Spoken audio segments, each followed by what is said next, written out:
I'm Emma and I am 29 years old this year.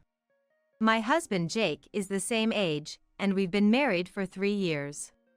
We have occasional quarrels, but we've always respected each other and got along. Both my husband and I work full-time. We were quite content with our jobs, but as our 3rd wedding anniversary was approaching, we started to consider having children. I've decided to get married. Then, out of the blue, my brother suddenly announced. Not only I, but also my parents were taken aback by the sudden news. My brother, David, is 35. He works at a reputable company and is a sincere and kind older brother I'm proud of. However, he had never mentioned having a girlfriend before. Everyone was astonished when my brother, who has always been somewhat detached from the opposite sex, suddenly announced his own intention to marry. As we dug deeper into the story, we learned that his girlfriend of 6 months was pregnant, and they had decided to marry quickly. What's she like? She's lively and forthright. Well, since David is more of a laid-back type, maybe someone like her would be a better match. Our mother said with a chuckle, and our father nodded with a wry smile. Despite the surprise of a shotgun wedding, it was delightful news. They had already met her parents, and they asked us to meet her family soon.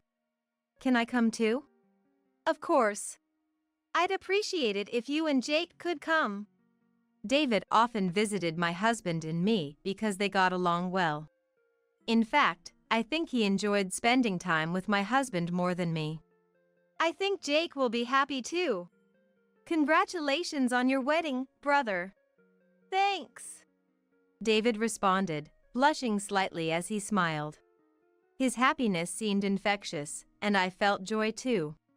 Then came the day of the meeting with the bride's family. We, my parents and us, a couple, were waiting in the hotel lobby. Sorry to keep you waiting.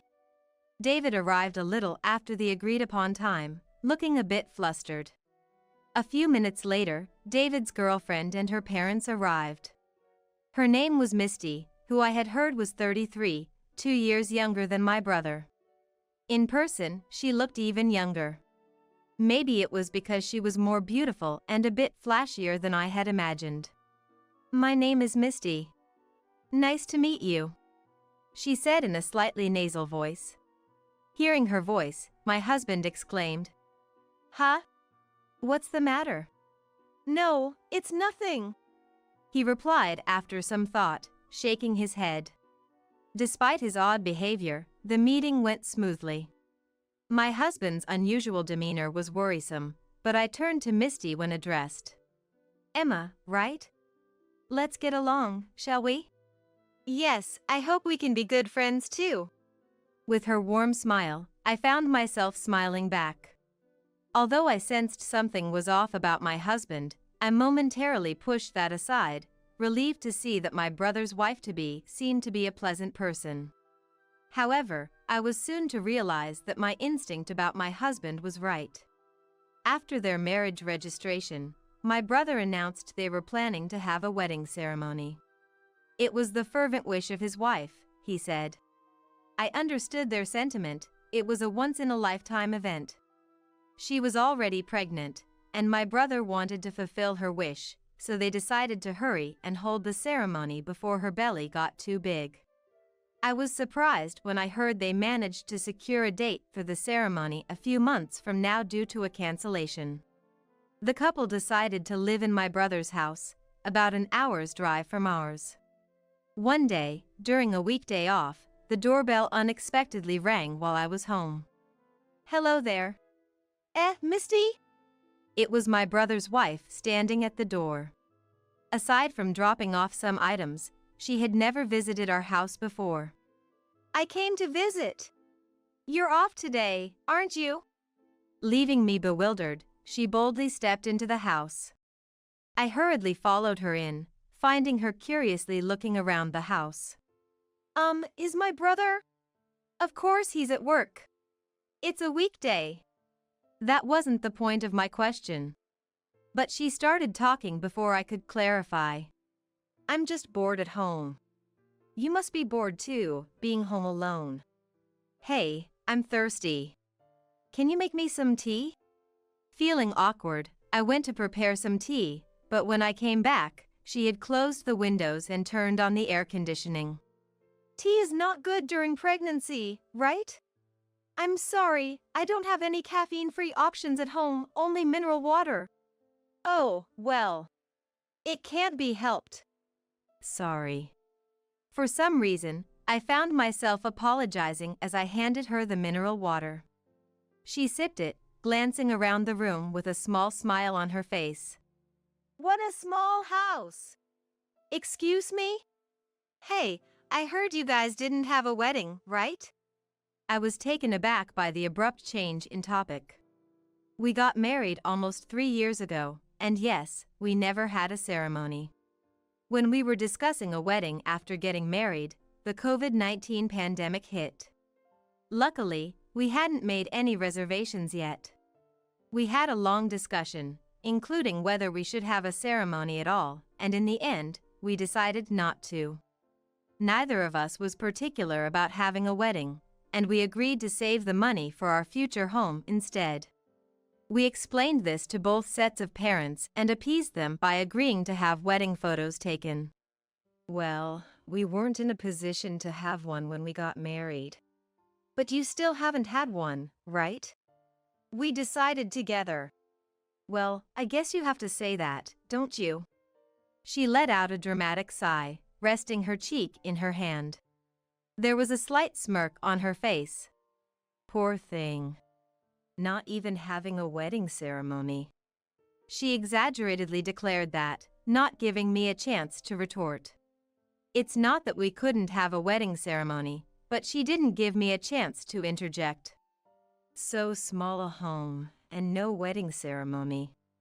Have you had kids yet? Well, truly pitiful. But what else could we expect, looking at you? I thought I'd misheard. But after seeing my Sael's mocking grin, I realized she'd indeed uttered those words. Indeed, compared to my Sael, I wasn't especially beautiful. I wasn't gorgeous or cute, nothing to write home about. This was the first time anyone had belittled me to my face like this. After that, she often visited on my days off and kept belittling me. Looking at the glass in the kitchen, she'd comment, "Truly a mess. But I suppose it can't be helped if you're busy at work, can it?" And on days when I wasn't wearing makeup because I was off. Maybe you should wear makeup even on your days off? Well, even with makeup, there's only so much you can do. Maybe that's why your husband doesn't see you as a woman? Every time she saw my actions, my home, my appearance, she'd laugh triumphantly and make snide comments. It wasn't outright ridicule, but she belittled me with the pretense of sympathy. She was my brother's wife, and their wedding was just around the corner. I felt like I shouldn't escalate things, so I didn't say anything to my brother or my husband. However, the stress of being ridiculed repeatedly was overwhelming, and my husband began to worry about me more and more. You seem to have lost your appetite, and your complexion doesn't look good. Maybe you should see a doctor. My husband kept saying this, and although I pushed back at first, I finally gave in. I thought it was stress, but recently I've been feeling dizzy and my body won't accept food. I went to the hospital just in case and I was in for a surprise.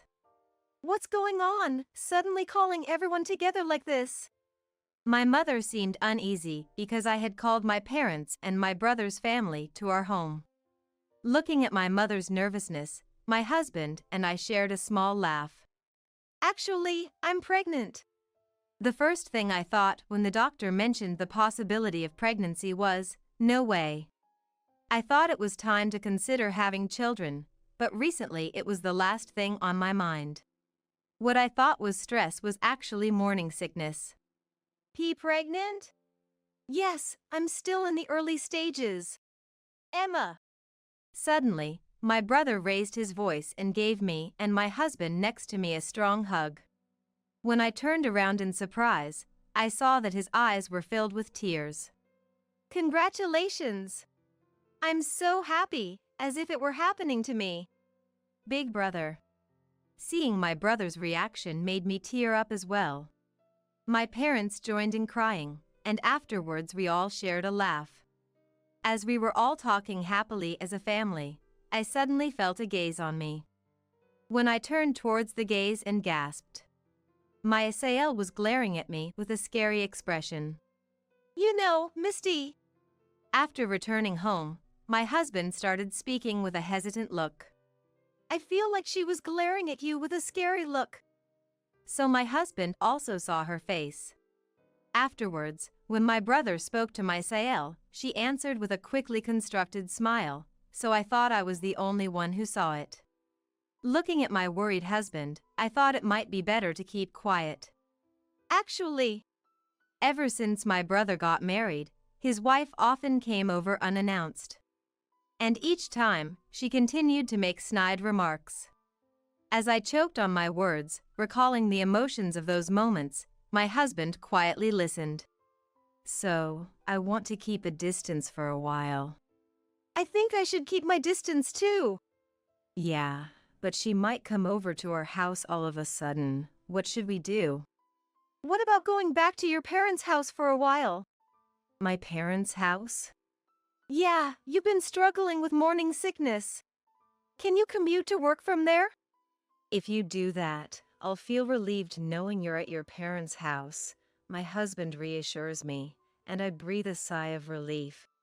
We have no intention of telling my parents about this right now. I don't want to rain on the parade of my newlywed brother, and I don't want to blow this out of proportion. But, right now, I can use my morning sickness as an excuse to return home. Still, why is she attacking you so much? I have no idea. The first time I met her was at the pre-wedding meeting. The next time I met her, she was like that, and I really don't understand why.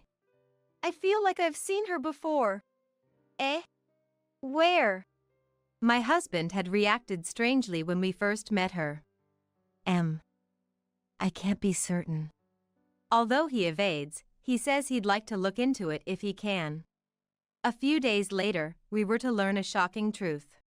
Back at my parents' house, my husband frequently visited, and there were no more attacks from my Sael. It was peaceful. Just as my morning sickness was calming down, and the wedding day arrived without a hitch. We were getting ready at home, later than my parents who had left early.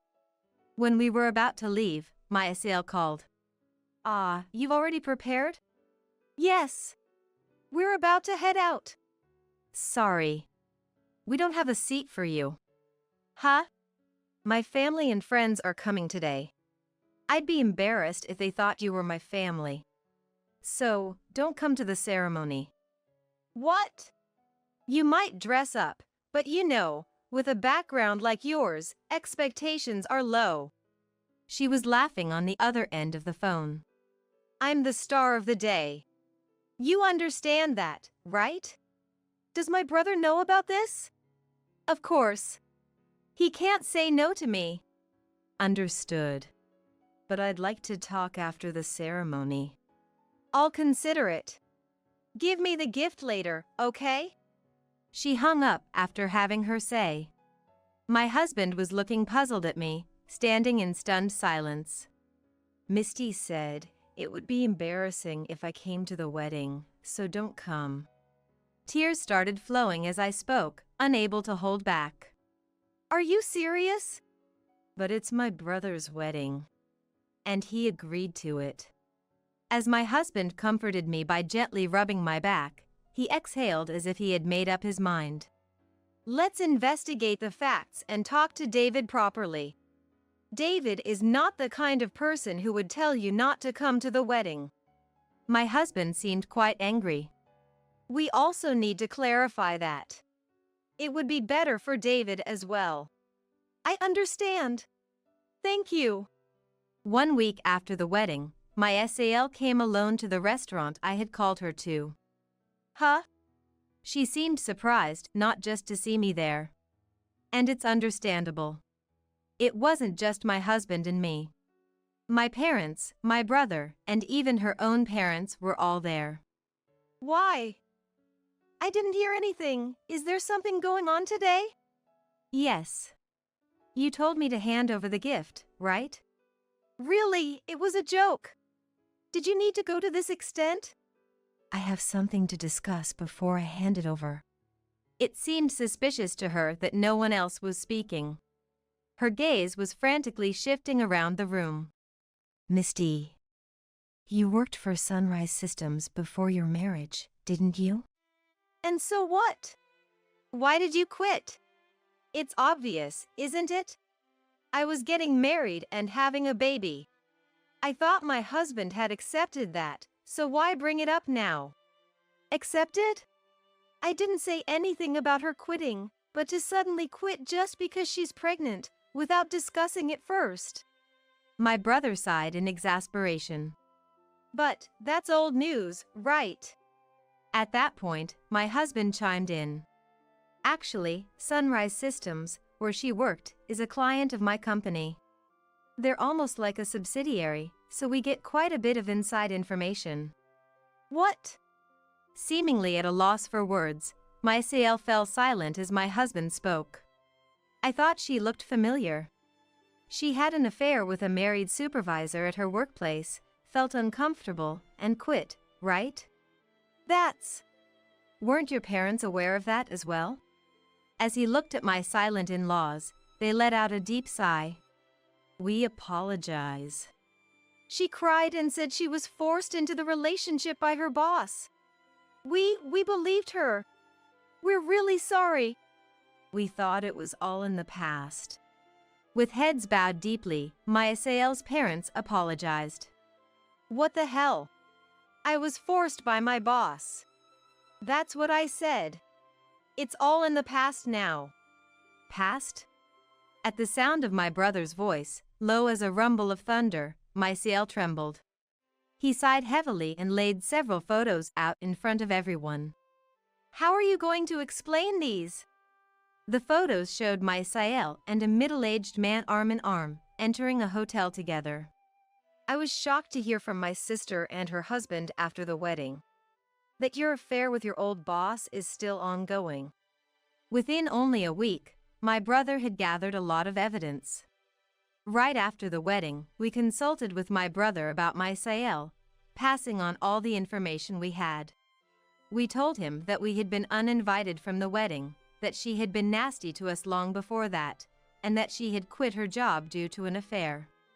My brother had been told by my CL that I wasn't at the wedding because I had severe morning sickness. My brother apologized for everything she did, even though he had done nothing wrong. When I asked him what he was going to do, he said he would look into it himself. And a week later, when my brother told me he was ready, I called my CL. My brother had called our parents and her parents here himself. This! Everyone knows. That's why we called her here. As my Asael tried to snatch away the photos in panic, she froze in despair upon hearing those words. You've also been bullying my sister. Why? With a sullen look on her face, my Asael muttered. It's just, despite being so much less attractive than me, she looked so happy. Her family is so close-knit, too. She should be satisfied with that, but she even got pregnant, while I'm the one who should be the center of attention. So that's why you didn't invite her to the wedding? Of course. It's my wedding. It's strange to have someone else being congratulated. Everyone was at a loss for words at the sight of my Sael, who nonchalantly justified her actions. Let's divorce. No. Do you think you have the right to say no? But I have a baby. How are you going to take responsibility? She stood up, placed her hands on her stomach, and shouted. If it's my child, of course I'll continue to pay child support even after the divorce. If it's really my child. After that, my brother and his wife divorced. She put up quite a fuss, but given her actions leading to the divorce, it was clear she was at a disadvantage. No court proceedings were necessary.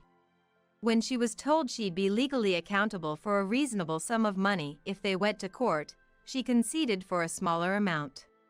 After the child was born, a DNA test showed that my brother wasn't the father. Figures. My brother said, looking a bit pained. Because the child was born within 300 days of the divorce, by law, the child was considered to be David's, my brother. It's a bit of a hassle that parentage can't be denied without going through civil litigation, but with the DNA test results in hand, there's no need to worry. The ex-wife continued her relationship with her former boss unabashedly and was thoroughly chastised when the boss's wife found out. Apparently, this was the second time the wife found out. The first was when she quit her job, and now again when she decided to divorce. The first time, their parents had intervened, but after this incident, it seems she's been abandoned even by them. For some reason, the ex-wife has been contacting my brother for help, he mentioned in a tired voice. Nearly a year after that incident, the phone rang. Hello? What do you think you're doing? The ex-wife's shrill voice echoed in my ears. My husband looked at me in surprise as our child lay sleeping in the crib. The ex-assailant seemed out of sorts, frantic.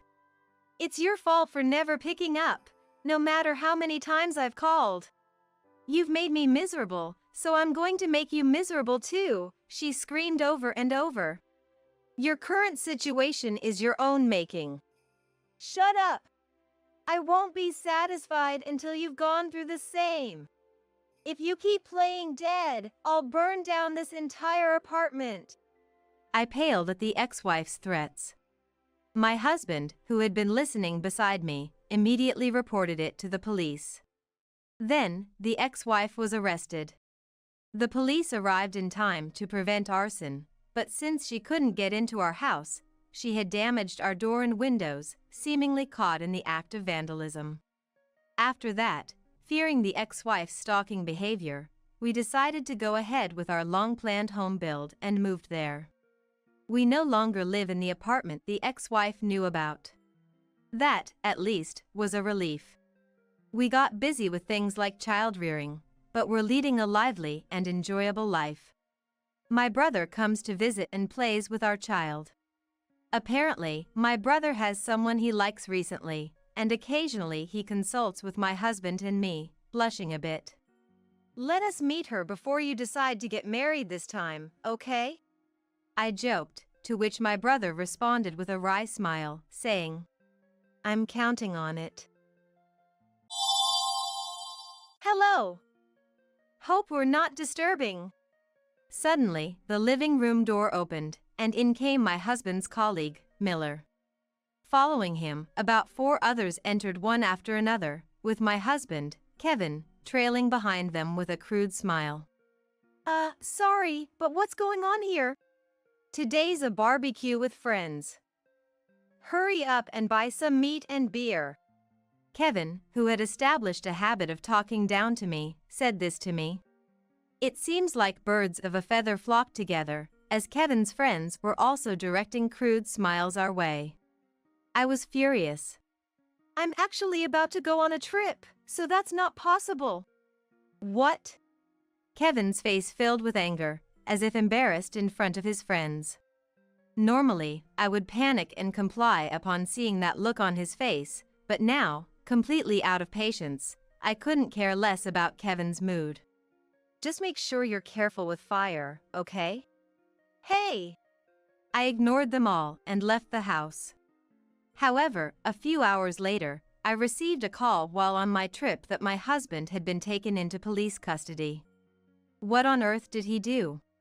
My name is Isabella. I'm a 48-year-old civil servant. My parents died in a car accident when I was in college. I live in the house they left me, and I graduated college with the help of insurance money and scholarships. I was lucky enough to become a civil servant, and though living alone was lonely, it was stable. The administration I worked for was far from the house I lived in, so I rented out the house I lived in with my parents and rented a studio near my workplace for myself. I rented out the house as is, but it quickly found a tenant because of its good location. The person who rented the house was very kind, and knowing my circumstances, told me I could come over any time. Thanks to the rental income and my civil servant salary, I was living a more stable life than others my age. Around that time, visiting tourist spots became my hobby. There's a unique atmosphere everywhere, somehow reassuring yet making me tense, and I loved it. I met my husband, Kevin, at a book club for working adults that a friend invited me to. I was instantly drawn to the quiet and kind Kevin. Perhaps sensing that, Kevin actively pursued me, leading the way in our relationship, which was difficult for me to navigate. After dating for 2 years, he proposed on my 29th birthday, and we got married. The following year, our daughter, Evelyn, was born, and we were very happy. However, that's when Kevin's true nature began to show. Since I was working, we had agreed to share household chores. Kevin had kept to this agreement until I went on maternity leave, but as soon as I started my leave, he began going out to drink more often and completely stopped doing any household chores as soon as I took parental leave. Hey, the dishes are your job, right? Please. What? You've been lazing around all day at home and you're giving orders? You should do it, Kevin said, and quickly prepared to go out. After Evelyn was born, he would go out to drink about 4 times a week on his own, not caring at all for Evelyn. Juggling childcare and household chores while suffering from sleep deprivation due to night feedings was extremely hard. But complaining to Kevin didn't help. He didn't understand at all and would insult me by saying I was inefficient. Continuing this life made my love for Kevin fade, and by the time Evelyn was 5, I saw him merely as a roommate. Fortunately, I didn't have to work overtime or on weekends and holidays. This allowed me to spend a lot of time with Evelyn. Although Evelyn was a handful with her night crying and frequent feedings as a baby, by the age of 6, she had become a very mature child. She was clingy when it was just the 2 of us, but she also took the initiative to help around the house and always said thank you for each little thing. It wouldn't be an exaggeration to say that watching Evelyn grow was my only joy, and I adored her. However, Kevin was not involved with Evelyn, only occasionally approaching her when he was in a good mood. By then, his true colors were fully shown, not doing household chores, not participating in child-rearing, and going out to drink almost daily, coming home smelling of women's perfume. But I had grown so indifferent to Kevin that I didn't care anymore. Even so, the reason I didn't choose divorce was to not make life difficult for Evelyn. Honestly, with the rental income from my parents' house and my salary, I could easily afford to send her to college. But I didn't want to burden Evelyn if I became unable to work. Fortunately, Kevin seemed to be competent at his job, and even though it was a small to mid-size company, he earned more than I did. Thus, I had come to view him as the person who would earn the money for Evelyn's education and our living expenses. However, around the time Evelyn entered high school, Kevin's spending got worse. I had always let him spend freely on anything other than Evelyn's tuition and living expenses, but then the school contacted me saying the tuition payment had not gone through. I hurriedly transferred the money from my own account to avoid trouble, but this made me realize there was no benefit to staying married and not divorcing. Thinking this, I approached Kevin, who was about to go out and was looking at himself in the mirror in the bathroom. Hey, the school called saying Evelyn's tuition payment didn't go through. Huh, so? So? What do you mean so? You were supposed to pay for it. That kid has been kind of rude lately. Always glaring at me. That's because she's going through adolescence, isn't it? I felt a headache coming on. Kevin himself must have gone through a rebellious phase. Yet he refuses to take an interest in his own daughter's growth and uses her being rebellious as an excuse not to pay for her tuition, which is just the lowest, not just as a dad but as a person. At this moment, I decided to divorce Kevin once Evelyn started college. And until then, I resolved to act like a compliant wife. As I was thinking this, Kevin looked at me with a smug smile. What? You know, I hardly ever come home, and do I really need to contribute to the living expenses? So, how about this? I'll pay for that kid's school fees instead of giving you living expenses. Fine. My recently made resolution was already being tested, but I managed to hold firm. Not contributing to the living expenses was unthinkable. But not having Evelyn's tuition paid would be a bigger problem, so I reluctantly agreed. And the money that used to go to living expenses now became Kevin's pocket money, making his lifestyle even more extravagant. One day, as I was walking through the entertainment district on my way home from work, I spotted Kevin with his arm wrapped around the shoulder of a man I recognized. Kevin hadn't noticed me, but the man next to him did and came over. If it isn't Isabella. What are you doing here? Well, I think I met him at our wedding, but he wasn't introduced, so I didn't know his name. And despite the distance, he already smelled strongly of alcohol. How long had they been drinking? I managed to suppress my urge to grimace and put on a smile. oh, I'm Miller. Kevin and I were in the same club at college. By the way, Isabella, you're really beautiful. How about one night with me? Just kidding. Hey. If you want a middle-aged woman like this, I'll give her to you.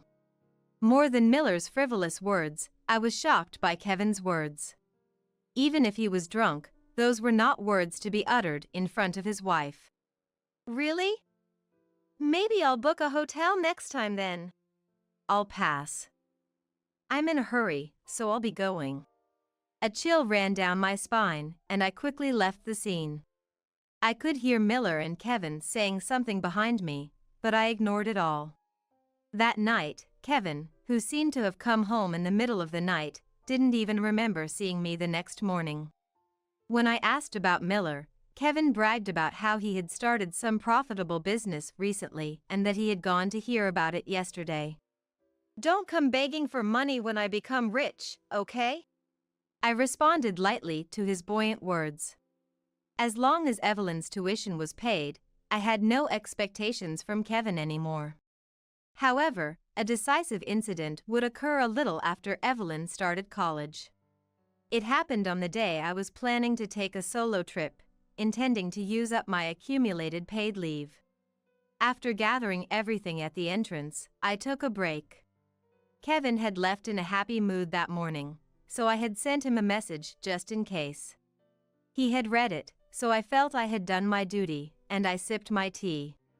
Then there was a sound from the entrance, and I thought Kevin had come back unusually early, but the person who came through the door made me almost spit out my tea. Hello. Hope we're not disturbing. Suddenly, Miller walked in through the living room door, followed by about 4 others. Sorry, what's going on here? I'm having a barbecue with some friends. Hurry up and buy some meat and beer. Just like Kevin, who was laughing, his friends were also giving me crude smiles. I was furious. I'm about to go on a trip, so that's not possible. What? Kevin's face filled with anger as if he was embarrassed in front of his friends. Normally, I would have panicked and complied upon seeing his face, but now, completely fed up, I had no interest in Kevin's mood. Just be careful with fire, okay? Hey! I ignored them all and left the house. However, a few hours later, I received a call while on my trip that my husband had been taken into police custody.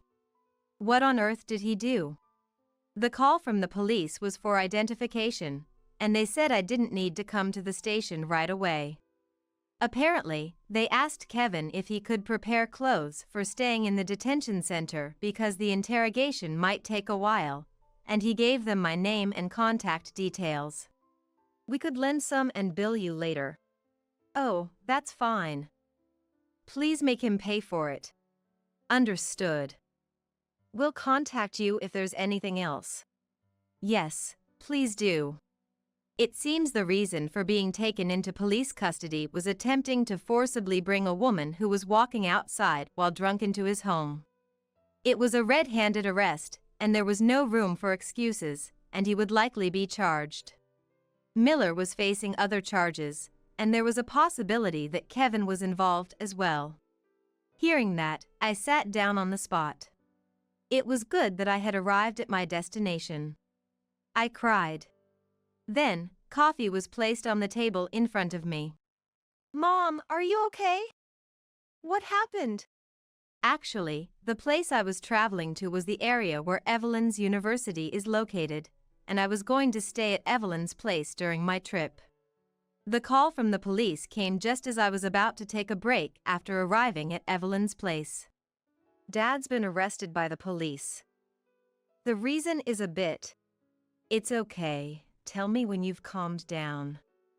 Hey, Mom, maybe you should seriously consider divorce.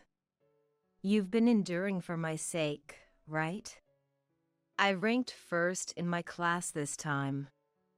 I got a scholarship with no repayment obligation, my professor told me. So, I'll be fine. Evelyn. You're right. Evelyn's words made up my mind. As a parent, I felt unreliable for making my daughter say this, but at the same time, I was very happy that Evelyn had grown up to be so kind and splendid. A few days later, I received a call from the police that only Kevin had been released. It seemed Kevin claimed to be a victim, unaware that Miller's business involved criminal activity. In fact, it was proven that Kevin knew nothing, and he was declared innocent, which disappointed me internally. The day after the police contacted me, Kevin called me. I didn't want to answer the phone, but thinking about what comes next, I decided to answer. Hello? Ah, you picked up. Where the hell are you? At Evelyn's place. When I said that, Kevin seemed to think for a moment. But eventually, he didn't come up with an answer and quickly raised his voice. I don't know where that kid lives. Just come back home. The housework is piling up. Sorry, but I'm not coming back. What? My firm refusal seemed to surprise Kevin, and he was momentarily speechless. I repeated slowly to the silence on the other end of the phone. I'm not coming back. Please, let's get a divorce. Do you even know what you're saying? Kevin managed to squeeze out some words. I didn't respond to him.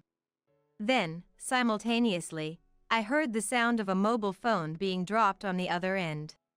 He must have been quite shocked. I delivered the final blow. Let's discuss the rest through a lawyer. I'll have my lawyer contact you later. Wait, hey! Isabella! Kevin was calling my name, but I hung up without a care. Then, I contacted the lawyer I had just hired yesterday.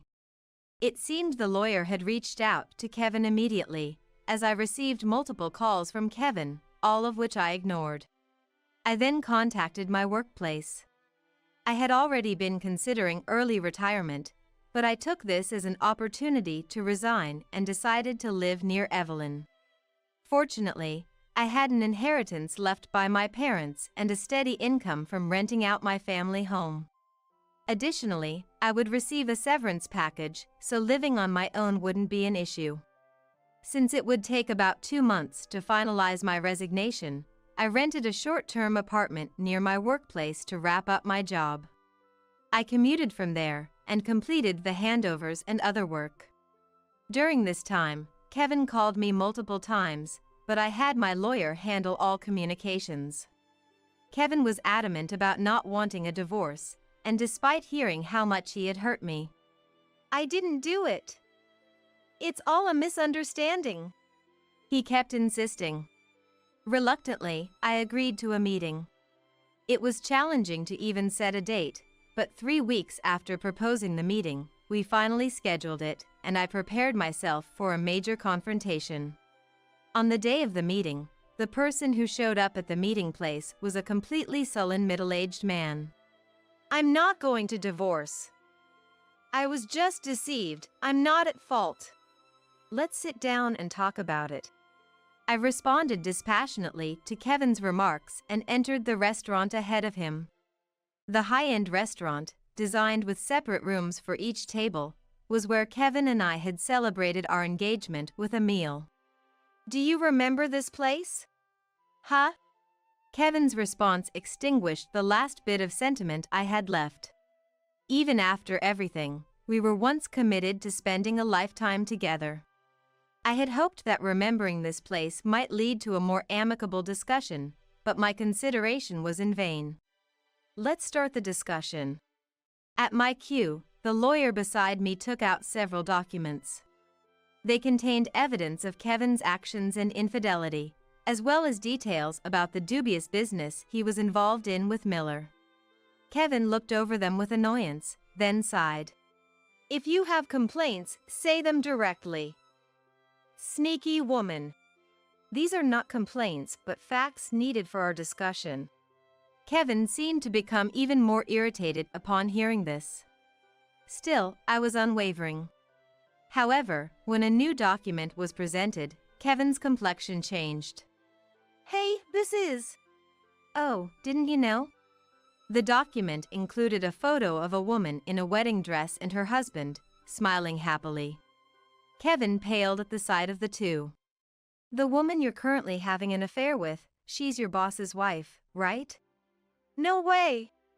Kevin, apparently unaware, looked utterly panicked. His earlier defiance had vanished, replaced by sheer panic. Investigations revealed that Kevin had been involved with the affair partner for about 3 years, considering divorcing me and marrying her until their communication recently became sporadic. She had married Kevin's boss before meeting Kevin. Apparently, it was a shotgun wedding. They had just taken their 10th anniversary wedding photos. Of course, the evidence was sent to Kevin's company, and it was scheduled to be delivered to Kevin's boss today. The affair partner would also be receiving a certified mail by now. Speak of the devil. At that moment, Kevin's phone, placed on the table, rang, displaying his boss's name. Kevin didn't answer, so I tapped to take the call and put it on speaker. A furious shout, loud enough to break windows, erupted from the phone. You've been betraying me? Having an affair with my wife during work hours is a betrayal to the company as well. Don't expect to stay comfortably at the company from tomorrow. I'm sorry. Kevin's apology was pitiful, with none of the charm he once had. I pushed the divorce papers towards him, tapping on the name field twice. So, will you sign the divorce papers for now? No. With the prospect of remarrying his affair partner gone, Kevin stubbornly refused to divorce. I called out towards the door, seemingly in a quandary. Says he. This is a problem. What should we do? Is someone there? Kevin asked, fearfully looking towards me as I gestured with my eyes towards the door. As he reluctantly looked at the door, which then opened to reveal someone, Kevin's face turned pale, and he began to tremble. Dad, Mom, why are you here? Standing there were the in-laws. Kevin wasn't on good terms with the in-laws' house, and after we got married, he forbade me from interacting with the in-laws. So, for Kevin, the last people he expected to see here were present. My mother-in-law briefly greeted me before walking up to Kevin with a raised hand, delivering a sharp slap that left his face red. With a face even redder than Kevin's, my mother-in-law started shouting. How could you? You have a wonderful wife like Isabella and you cheat? What have you done? Wait, Mom, you and Isabella haven't seen each other since we got married. How would you know she's wonderful? Before I could answer Kevin's reasonable question, my father-in-law spoke up. Isabella has been sending us letters every month, showing us how Evelyn is growing up. Recently, she and Evelyn even came to visit us a few times. You, who haven't contacted us even once since getting married, don't deserve such a good person. Hey! Didn't I tell you not to contact them? Why are you going behind my back? Kevin turned away from my father-in-law and yelled at me. In reality, the in-laws' house is a farmhouse, where Kevin's brother and his wife live together. Kevin, who inexplicably despised this arrangement, would constantly criticize and make snide remarks towards his brother's wife, resulting in him being kicked out after graduating college. When I learned from the in-laws and Kevin's brother's family that Kevin forbade me from talking to them because he feared his misdeeds would be exposed, I felt dizzy from my poor judgment in men. When I sent the greeting letters, they would kindly call me back. That's how we secretly continued our relationship. You were deceiving me? Who I associate with is none of your business. I don't want to hear it from a man who repeatedly cheats and gets involved in shady dealings. As I retorted, Kevin was visibly frustrated. Suddenly, he defiantly signed the divorce papers. Seems like you went through a lot of trouble. Fine, I'll divorce you, but don't expect to get any money or the house from me. What are you talking about? You won't be dividing anything. Everything will go to Isabella. My mother-in-law interjected, nudging Kevin, who was overwhelmed by her. I watched him coldly before storing the divorce papers in my bag and leaving the restaurant with my lawyer. Afterward, I went to the municipal office to submit the divorce papers. Though it happened quicker than I thought, my heart felt incredibly calm. Kevin was fired from his small company after being accused of having an affair with his boss's wife and engaging in infidelity during work hours. Having handed over the house and money to me, he was left with nothing. Eventually, the in-laws took him back to their house temporarily before sending him off to a distant relative's place. Kevin's brother's wife, not having forgiven his past actions, refused to even let Kevin into the house. Actually, her daughter, who got married last year and is soon due for delivery, was coming home soon. It being summer, Kevin spent a night in a small shed on the property before being taken away early in the morning by the relative. The affair partner and her husband, Kevin's boss, although they didn't divorce, were forced to live with the boss's parents under constant surveillance and endured endless taunts and harassment from her mother-in-law. Kevin once escaped to see the affair partner, but she was just playing with him, and upon seeing him, she demanded, "Give me some money to escape." My mother-in-law learned through relatives that Kevin was devastated by this. Kevin returned to the relative's house, shocked.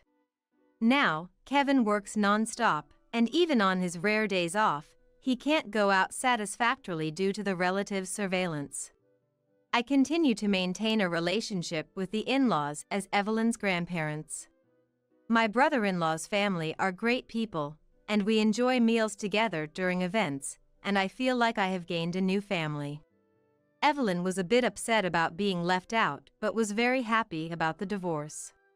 Now living nearby, we go out together twice a week. As for me, having moved to a region with many tourist spots, I'm immersing myself in hobbies at leisure. Owning 2 houses in the city center and renting them out, I can cover my living expenses with the rental income alone.